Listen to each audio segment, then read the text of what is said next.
চলতি বছর হজে গিয়ে সৌদি আরবে প্রায় ৫৫০ হাজি মৃত্যু হয়েছে। এর মধ্যে সবচেয়ে বেশি মারা গেছেন মিশরের হাজি। সৌদি আরব থেকে আব্দুল হালিম নিহন জানান, চরম উষ্ণ আবহাওয়া ও প্রচণ্ড গরমের কারণে অসুস্থ হয়ে তাদের অনেকেই মারা গেছেন বলে ধারণা করা হয়।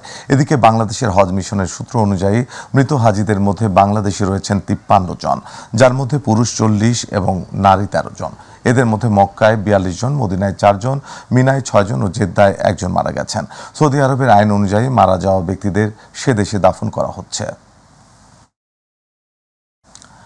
দেশের মাধ্যমিক ও উচ্চ মাধ্যমিক শিক্ষা বোর্ডের অধীনে পরিচালিত বহির্বিশ্বের অন্যান্য দেশের মতো বাহরাইনে অনুষ্ঠিত হচ্ছে এইচএসসি ও সমমানের পরীক্ষা। বাহরাইনের প্রতিনিধি শাহিন সিকদার জানান, রবিবার বাংলাদেশের সাথে সঙ্গতি রেখে দেশটির রাজধানী মানামায় বাংলাদেশ দূতাবাস সংলগ্ন এলাকায় বাংলাদেশ স্কুল অ্যান্ড কলেজ স্থানীয় সময় সকাল ৭টায় পরীক্ষা শুরু হয়।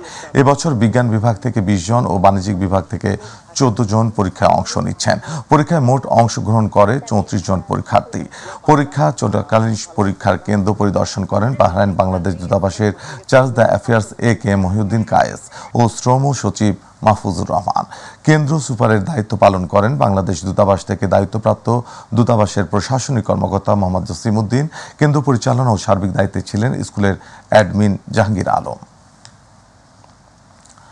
বিএনপি চেয়ারপারসন বেগম খালেদা জিয়ার রোগ মুক্তি কামনা করে বাংলাদেশ জাতীয়তাবাদী দল বিএনপি কুয়েত এর উদ্যোগে দোয়া মাহফিল ও আলোচনা সভায় বক্তারা খালেদা জিয়ার নিঃশর্ত মুক্তি ও বিদেশে উন্নত চিকিৎসার দাবি জানিয়েছেন।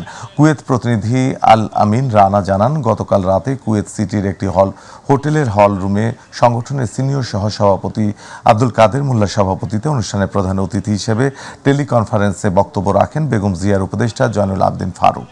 আব্দুল কাদের মুন্সির সঞ্চালনায় অনুষ্ঠানে বিশেষ অতিথি ছিলেন কুয়েত বিএনপির শীর্ষস্থানীয় নেতা আবুল হাশেম এনাম, আলহাজ শওকত আলী, শফিকুল ইসলাম মীর, মোশাররফ জালাল আহমেদ চুন্নু মোল্লা।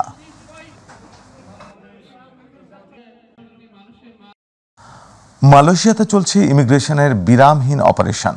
প্রায় প্রতিটি রাজ্যেই নিয়মিতভাবে অভিযান চালিয়ে অবৈধ প্রবাসীদের আটক করা হচ্ছে।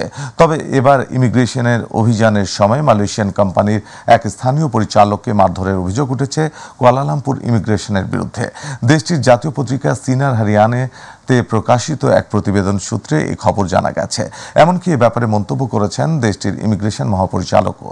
মালয়েশিয়ার ইমিগ্রেশন প্রধান দাতুক রসলিন বিন জুসৌ বলেছেন, এই অভিযোগের পরিপ্রেক্ষিতে মালয়েশিয়ার অভিবাসন বিভাগ রয়্যাল মালয়েশিয়ান পুলিশের সাথে সম্পূর্ণ স্বচ্ছভাবে সহযোগিতা করবে এবং অভিযোগগুলো আরও তদন্ত করবে তার দফতর।